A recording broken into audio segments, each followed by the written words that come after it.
Hey there, sports fans. Welcome back. Here we are with another episode of Dinner with the Captain. I'm John Dinner, and I'm sitting here with Captain Steve Priolo, captain of the National Lacrosse League Buffalo Bandits. Welcome back, Steve. All right. All right, man. So you've traveled all the way out to San Diego and back, and then you go halfway across the continent to Saskatoon and back. Which one's the tougher travel? Yeah, really, right? Like the other one's long. San Diego's longer to get to, but at least you're going somewhere that's warm and beautiful, and everybody's smiling. And the crazy thing about Saskatchewan, though, is that everybody is really happy and they're very greeting. People are holding doors for each other, and I guess you got to kind of do that when it's minus 40. Yeah, in classic Canadiana, right? Like we kind of look out for each other. We got a pretty good disposition when it comes to all things, and and I think Saskatoon probably epitomizes that to the T. But you got out there last Friday. You guys was travel day, and then game was Saturday, and got out with the victory. So you guys have again got that 2-game bump on second place Saskatchewan. What'd you see? What'd you feel?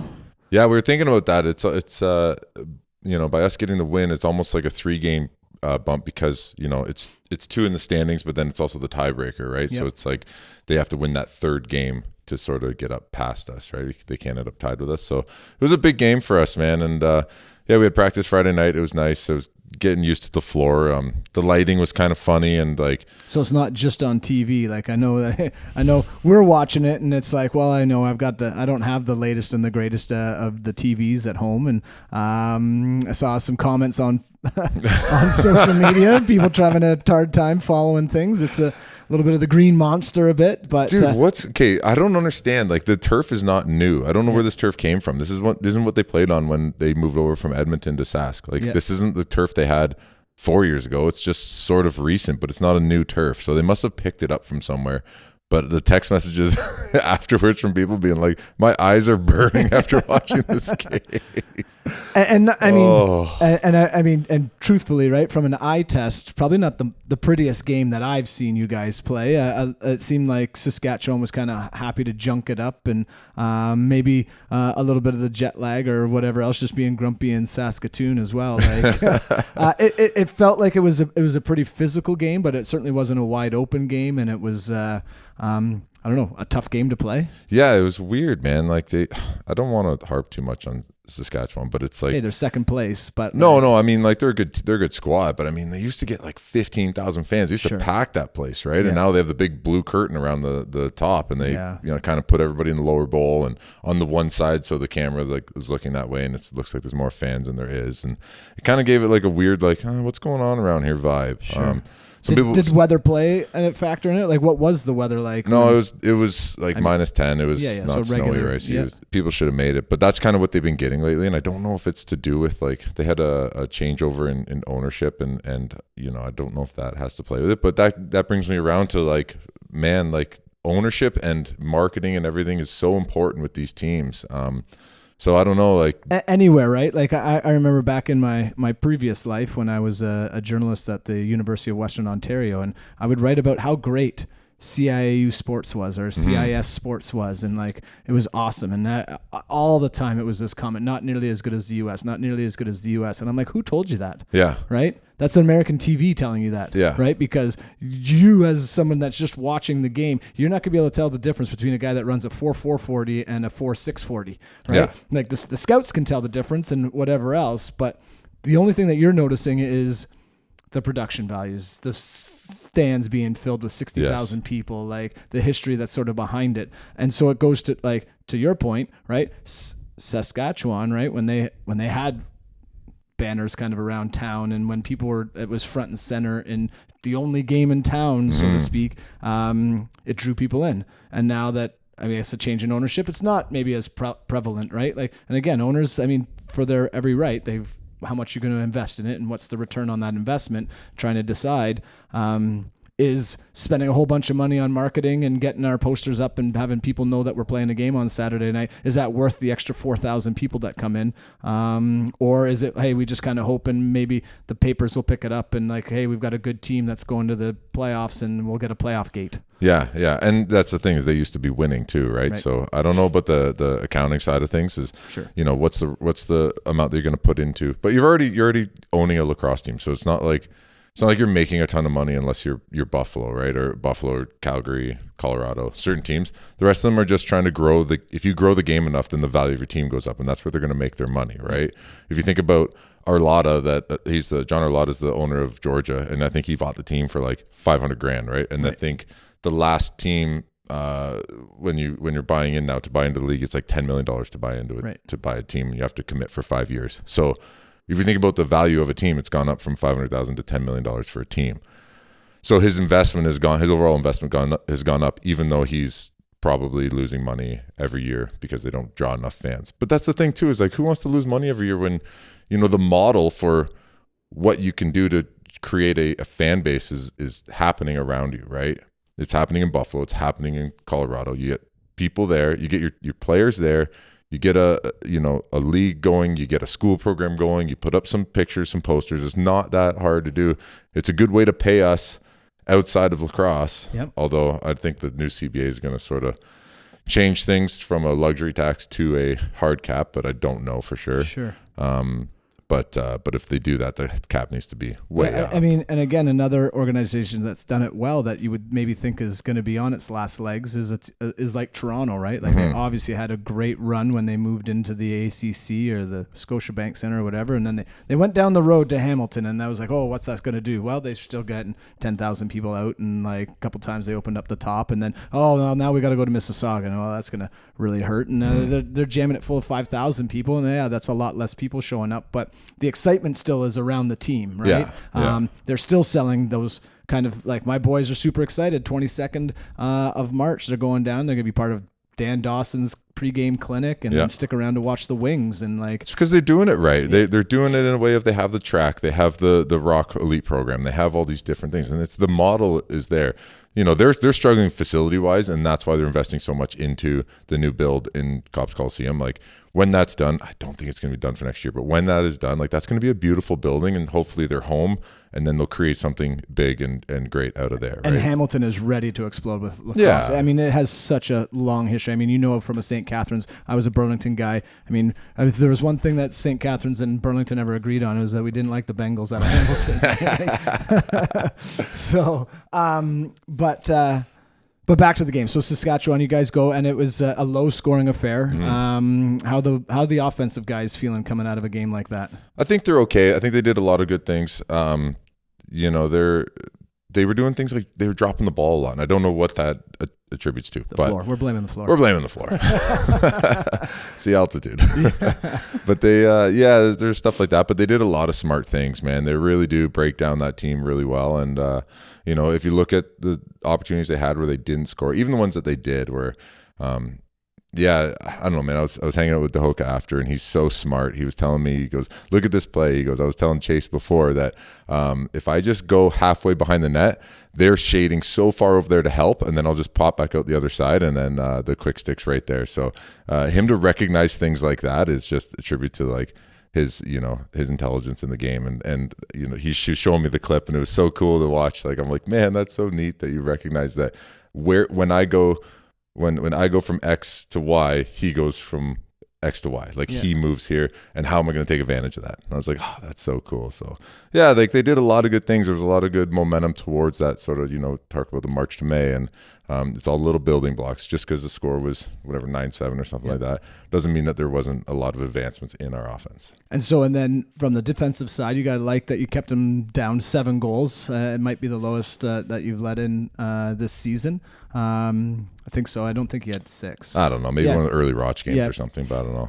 But so as a defense, feeling pretty good. I mean, they were missing some guys. Yeah, well, they were missing Church. Yeah. And we actually faced, it's funny, every time we play a team, it seems like their star player has a baby. So that's where he was. He had a kid, and Courier. Congratulations, exactly, man. Yeah. Congratulations. But it was funny because Courier the week before, and now Churchy this week. So that's great for him. But again, we had a lot of time put into how we're going to defend him, and then right before the game we figure out find out he's not playing when we get submitted the rosters. So it's like, okay, so how do we change this? And they're probably thinking the same thing, like, okay, our offense usually goes through Robert, and now he's not there, so we're gonna have to change things. And that might explain maybe why it felt like a little janky, little junked up game. Yeah, I felt like they were trying stuff and it just sort of wasn't happening. Like there was a lot of times I feel like they were passing up shots that might have been there, but we did a really good job we recognized that they love to shoot the ball and attack the net.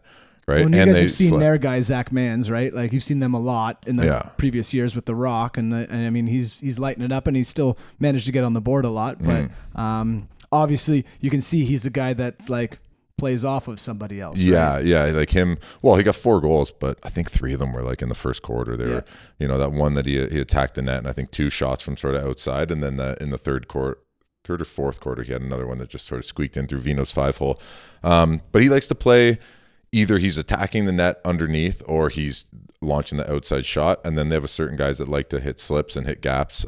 So they're talented in that way, man. They're moving and there's no plays. It's mostly patterns. And they're a good squad that way. But I did notice that a lot of times they find their rhythm through shots from the outside. And when you have Vino, when we're packing it in and taking away lanes, I'm not giving away any secrets here. It's not like it's like everybody knows about the Buffalo Bandits four goalie system. Exactly. Yeah. Yeah, exactly. Right. So it's like we're getting in the lanes and we're pushing out and we're creating this sort of like mushrooming like funnel of shots down the outside and Vino played incredible. Vino had another one of those Vino games and that's why that score is so low, right? He's just saves the shots he needs to save and every once in a while saves one that he has no business saving. Yeah. Perfect. Yeah, that's what you want, right? And then you got Paul Dawson in there. I think he might be a full shot block a game ahead of like historic pace. Oh my gosh, like, dude, he's insane. Like he's up near almost 3 shot blocks a game, right? Like I get a pass from my son and it hits me in the shoulder and I'm like, okay, we're done for 3 days. Yeah, I don't think he feels them, man. It's like he's just handles it. Yeah. I don't know. It's bizarre, but it's great. And I mean. You do the same thing, and so does Wires, so does Marty, so do all these guys, man. Or Witty too, like he'll freaking. Well, and you guys are setting the example for these younger guys too, right? Yeah. Like you soak it, right? I'm not gonna lie. There's not one person on our defense that's scared of getting hit. There's just people that are really good at getting in those lanes. Like it's a hard thing to do to block shots. People think it's just like a courage thing, but like you're trying to line up your body with where their stick is going to end up and where they're going to shoot, right? And a lot of times it's like if you're in a good lane. A lot of times they're going to pull it short and not hit you. Right. Because they don't want to hit you. They want to put it past you. They're trying, especially later in the game, right? Like it is funny, but that's where Paulie's so good is where he'll almost like, I don't know. 1987 are guys like winging that ball at like, okay, you're going to stand there and then. What's 1987? Well, just a long time ago. Oh.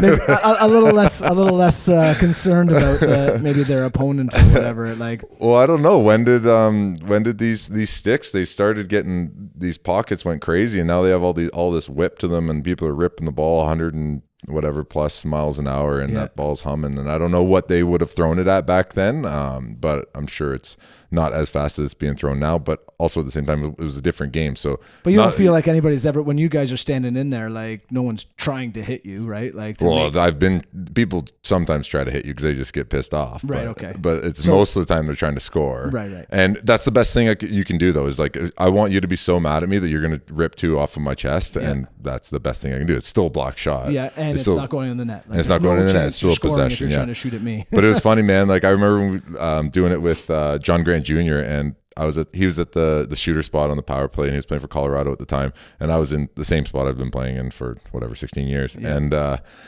he drills one off my head, and the ball goes back out to him, and he comes down and just rifles another one straight off my head, and I'm like, "You're the best shooter in the world." Because he goes, "Sorry, Pri," and I'm like, "You're the best shooter in the game right now." And like, you just hit me between the eyes twice. Like, you're not sorry. Like, you might be sorry, but you meant to do it. Yeah.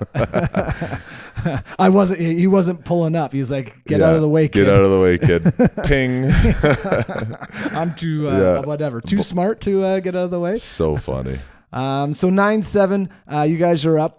There was just a few games in the NLL this past weekend after some big trades that we talked about last week, but we did see Rosie make his debut and Calgary, they probably not thrilled that they lost, but I think they got to be pretty happy. Only 3 goals that he let in the second half, and they were playing a tough Colorado team. And I think you've identified Colorado and Calgary as kind of 2 teams to watch. Georgia, but when you see a result like that, and with a new goalie, and now this being your opponent coming in this week, like how much did you guys pay attention to that game? Yeah, you want to watch this one closely because we have them back to back, right? And it's kind of like I don't know for sure because you don't know anything until later, but I think we're fortunate to get Rosie early in this trade because he takes some time to get used to your defense, right? And I think that's what we saw in Colorado. Certainly in the first half. He doesn't know exactly. He's so used to his defense, and now you're playing with different guys and different defenses, and the shots are coming kind of from different spots. So I think it's going to take him a couple games to get used to that rhythm, but maybe not. Maybe it only took him 1 half, and now he's used to it. So we'll see what we're going to see with him.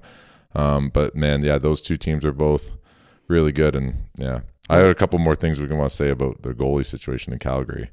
Should we talk about it? Let's go. Let's stay on Calgary because we do have some pretty maybe we'll go to the devastating news out of Colorado that just came down today that Zed Williams is done for the season with an Achilles injury. Dude, that sucks. That sucks for lacrosse. Sucks for lacrosse, right? Man, he's so good. And you've mentioned it in previous, like the best thing for other teams with Zed Williams on the floor is to surround him with other players that he wants to put the ball in their stick to, right? Like to get it out. When a star guy goes, what does that do for the dressing room? I mean, I know there's that instant right? We even saw it and said it, but then is there a rallying? There must be.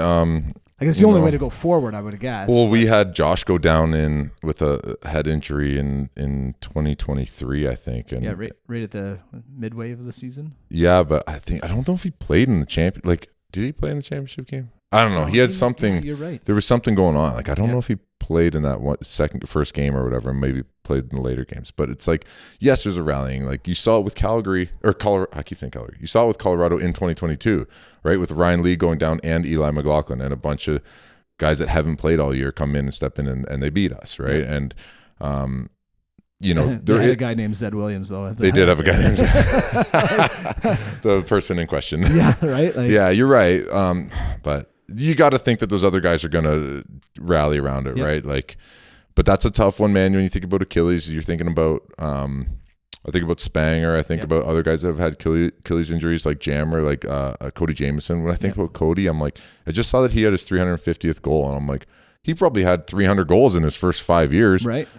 So, well, you see, Lyle got his 350. He got 350 in the same thing, and he's been in a lot less than Cody has. So when you see that, you're like, oh yeah, man, he had the knee, and then he had the Achilles, and then he had the knee again, and it's like he hasn't played a ton of lacrosse in the second half of his career, man. That's a guy that should have 500 goals, should be creeping in on 600 goals. And you see, Benesh and these guys with 600. I put Cody in that like goal scoring, So I'd be interested to see how many goals he got in his first, 5-6 years, and how many he's gotten in his last 6-7 years, right? Yeah, sure.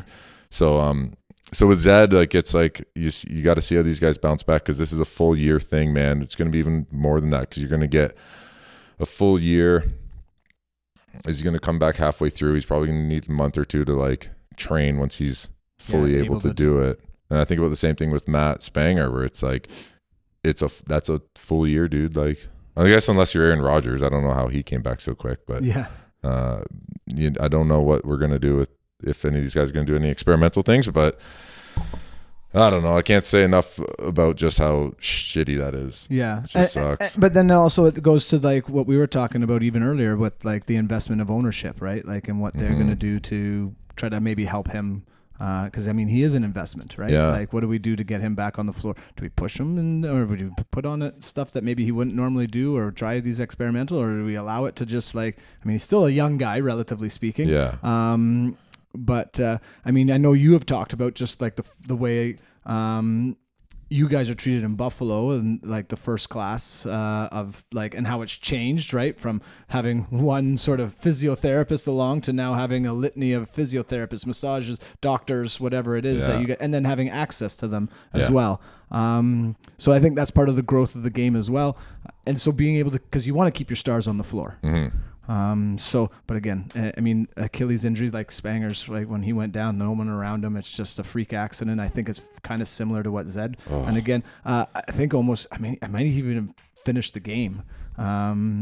And then the injury kind of revealed it. So I wonder if it's not like a complete. Yeah. Maybe it's just. But partial. I mean, it did come up that it was season ending. Yeah, it could be season ending, and then but it could be like maybe shorter. Yeah. I don't know. I'm not a doctor, but I mean, like, what? It just that just sucks, dude. Like, I think about that all the time. Where why do Achilles injuries happen in bunches? Why do like knee injuries happen in bunches? Like, is there something going on with our shoes? Is there something going on with the turf? Is there the style of play, or is it all just freak stuff? Like, and it's what you notice, right? You bought the white car, and then you see white cars everywhere. Right? Maybe that's what it is. Yeah. But that's tough. So Zed, I know you're a big fan of the show. The guy with no social media.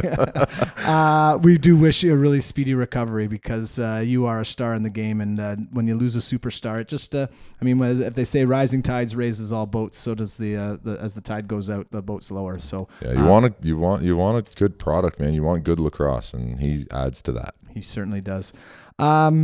But you said you had something more on your. I just had an opinion on the Calgary thing with the goalies, right? Well, that's good because that's who you got this week, and then the following week, back to back. You identified Calgary as team that was going to be one of the ones to beat towards the end of the season. They had a pretty good goalie in Del Bianco, but he's not playing, and so they bring in Rosie. Mm-hmm. So what's your opinion on this whole goaltending situation? Well, because you have to, like, when you see Toronto trading away all their UFAs, right? And then the idea is that they're going to get them back. When you think about Christian Del Bianco, is that he's going to have to sit out like 4 years or 5 years or something to become a UFA. Yeah. So at this point, now that they've traded for a goalie, the move for him might be to sign that contract. Like, apparently he has it in front of him. So he has to either sign the franchise tag, or he signs it or he doesn't sign it. It's not like they're going to pull it, right? As soon as they pull it, then they release him, then he can go wherever he wants. Yep. So if he signs that franchise tag, that forces them to pay him. If he starts going to lacrosse, they're going to have to pay his salary. Yep. But then they'll also have to pay Rosie's salary. So that kind of puts it back on them now, them being the team, to decide if they want to just pay him out for the season, or now are you forcing their hand to actually get a trade? Yeah, we got 4 days till the trade happens. Exactly, right? So you're sitting there going like, I wonder what Rosie makes, but I bet you it's a decent amount of money. He's probably getting paid like he's one of the top goalies in the league. Exactly. Right? So you got to think what those guys are making, and he's got to be making that. Yep. And then and Christian would be as well, especially if they're trying to put the franchise. But he'll only sign the tag. He wants to, he'll want more than that, but they'll only pay him the tag, which I think is like 55,000. And then so then he wants obviously more than that, probably double that. Yep. But if he signs it, then they at least have to pay him, or they have to release him for the year, right? And if they release him, then he can go wherever he wants. So it kind of throws the ball back into their court. And do you have a sense as to like who's the team that you would hate for him to go to? Well, he's only going to one team. He's going to Vancouver. He lives there. He's got business there. He's got his life and family there. He's got Kurt Malosky there. He wants to follow Kurt. Yeah. Calgary sort of has a reputation of not paying guys, what they're worth. You saw that with Westberg when he sat out. You saw that with Curtis Dixon when he sat out. You saw that with Dobie when he left. You see it with Del Bianco. They got rid of Courier. They got rid of Shane Simpson, right? They get rid of Cornwall. They get rid of all these guys that, they want to keep. And that's the philosophy behind that they want a team versus maybe as paying one or two guys. They're just cheap. Yeah. Same with Georgia. Cheap. Yeah. They'll pay Lyle, but they're not going to pay the rest of their squad, right? Yeah. So you lose guys. And that's why you have a team like Buffalo that's double the luxury tax because we're bringing in fans, right? We bring in fans so we can. Hey, sold out game, and maybe this is where we go now, right? Like 18,000 people are coming to mid-March game, early March game against not necessarily like a regional rival, bringing Calgary in, and game's sold out. Yeah. Bandit Land is showing up. Just they love it, man. We're doing it right there. Like, we got good fans, good marketing, people living in if you look at Josh and Dane's like social right now. It's just they're full of, they're in the city. They're doing stuff. They're interacting with people. They're superstars. Superstars. They're signing with New Era so they can have hat deals, and they're putting Dane Smith hats out and stuff. Right? It's like it's such a cool thing, man. It's so great, and it's amazing what we can do when we cool invest community. in each other. Yeah, right? And then that makes everybody want to come to the games. Yep. What's this Dane Smith hat? Oh, like their first bandit place. jerseys. First place team in Buffalo. Yeah, so it's great. It's and their pod's great too. They're getting Bills on. They're getting Sabres on. They're it's just building everything up, and it's really cool, man. Well, I don't think it's that much of a coincidence that a mid-season sellout, and this is the first year of this podcast. Yeah, it must be. Hey, there's kids. I know that there's going to be some Huntsville Hawks down in Buffalo. They're going to the pregame shoot around, and awesome. Yeah, it's gonna they're just super excited again. We'll have to revisit it, Rockland North or Rock Territory North or Bandit Land North. But that's the thing too, right? Like we have to circle back to the luxury tax thing is we're paying our guys much more than the luxury tax, but we're also bringing in the fans that sort of, right? And it's just like the markets in basketball. It's just like the markets in the NBA. The biggest thing for Milwaukee was Giannis staying in Milwaukee because they haven't had a superstar stay there in forever because they just can't afford it. They can't keep a guy. They're not the Knicks. They're not the Knicks. They're not the Lakers. They, those teams are just bringing in more money. They have bigger fan base, so they can pay their guys more. And that's kind of what you're seeing with Buffalo and Colorado and, certain teams. Vancouver's doing great. Vancouver's doing great. And you see their team slowly building and building and building, and they're going to be able to pay their guys. And all these teams that are up over the luxury tax are there for a reason. They're there because they're making money and they got to pay their guys a little bit more. So, without getting too much into the politics of things, and if this is something that you Del Bianco's sitting at home and Vancouver on the rise, and he wants to be in Vancouver, and we understand it again because of where we're at. This isn't necessarily like getting paid to be on the other side of the country from your family, right? Because you're not picking up your family and moving across the country for a couple $100,000 a year, right? Yeah. Like you need millions of dollars to do those kinds of things.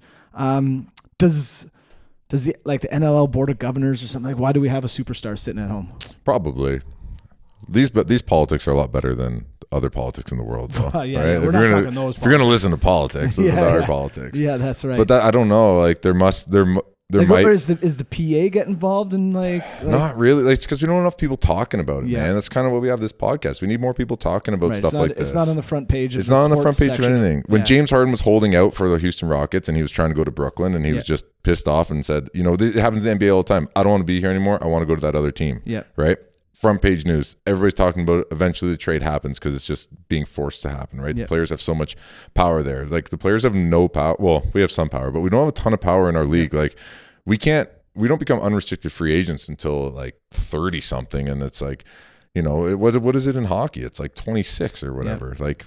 Or 6 seasons, 26 years old or 6 seasons or whatever. And for us, it's so late. So we're kind of stuck where we are. Plus, like you said, we don't get paid millions of dollars. So for him to be able to be at home, Calgary's not far, but he that is a lot closer for him. It's the coach he wants to play for. So him sitting out in any other league is front page news, and they're trying to decide how this happens because now this isn't being talked about in Vancouver, and it's not being talked about in Calgary, right? It's not in the Calgary Sun's sports page, right? It's just getting pushed to the back until somebody listens to this. There's not a writer in Vancouver being what we need? Yeah, the guy that's sitting at home. What's going on here? Let's make this happen, right? Although Aiden Walsh has been playing really well for Vancouver, but you're talking about the MVP of the league in 2023 or whatever. He's unbelievable. Well, and then again, what that could do, moves Aiden to somewhere else, bring other guys in, or any other league. This is talked about every day. Yeah. Right. It's just we don't have enough people talking about it, and it's a shame because we love the sport so much that we do this out of the goodness of our wanting to do this. We just want to talk lacrosse all the time, and there are people more. There's more people coming up. Right. You're starting to see this other pods. I don't know. The NL has one with Cooper and something. I don't know. We should probably know about that one. Yeah, Mackey and Cooper or whatever. Yeah. So there's that one. There's obviously Dawson's the back of the bird, and they're telling stories and they're bringing a lot to lacrosse. And but we just need more and more people in social talking about it, breaking it down in a way people can. I feel breaking it down in a way people can understand sort of what's going on in the league. And I think one of the things is it's a bit of an insider's game, right? Like even when we are breaking it down, you're breaking it down, it's still not common knowledge, right? Like so people kind of like maybe glaze over a little bit about some of the things because they're not having grown up with the game, they haven't played with the game, and so it is about trying to tell the story. And I think this is what we try to do pretty well, is we try to tell the story in a relatable way that make people excited for the sport as well, right? Like these are people and personalities, but there's also an excitement to the game, and there's now that I heard them talk about this, I now recognize it when I'm watching the game, and building it. So we're trying to make it a little bit more accessible to everybody, to sort of see what we are. Where is with lacrosse, like I'm trying to be active on the social media and like Blue Sky and whatever else, and even that is kind of tough because they're like, hey, there was this like PLL thing that was happening 2 weeks ago, like what's going on there? And there's a women's lacrosse league too that's doing crazy stuff, and it's like, look at all these fans that are here, and why isn't anybody talking about it? Exactly, yeah. I would love to be able to keep up with all the PLL stuff, by the way, and everything, and break down NCAA, and there's a lot of people talking about that sort of stuff, but I play the box game. I love the box game, and this is what we're going to talk about. But and hopefully get a little more insight than just why is that turf really green and why is Calgary's turf blue or gray, and what is going on in this league. Well, and I mean the one thing that we can talk about and be proud of is Bandit Land just blowing things up and raising the roof off of things. So it's back to back. Beyond just the goalie situation, why is Calgary have you sort of tabbed them as a team to watch? Because when you have a guy like Dane Doby, being able to pick goalies apart and pick defenses apart, he's not the fastest guy. He's just very slippery, and he's able to do that stuff. And when you surround him with guys that get him open, like Tanner Cook and Jesse King, that becomes a very dangerous offense. And then you have the threats on the right side with Pace and both Dixons, not brothers, not even related, but Hayden and Curtis Dixon. And it's like, there's just so much threat up there. And then they have an athletic defense. I think they push out. I'm going to have to look at their defense a little more. I'm not totally sure. They used to push out pretty far, which actually works well with our offense. But they're super athletic, and now they have a goalie. So they got a good coach. They got Sanderson and Troy Cordonley. So I don't know, man. They have all the pieces.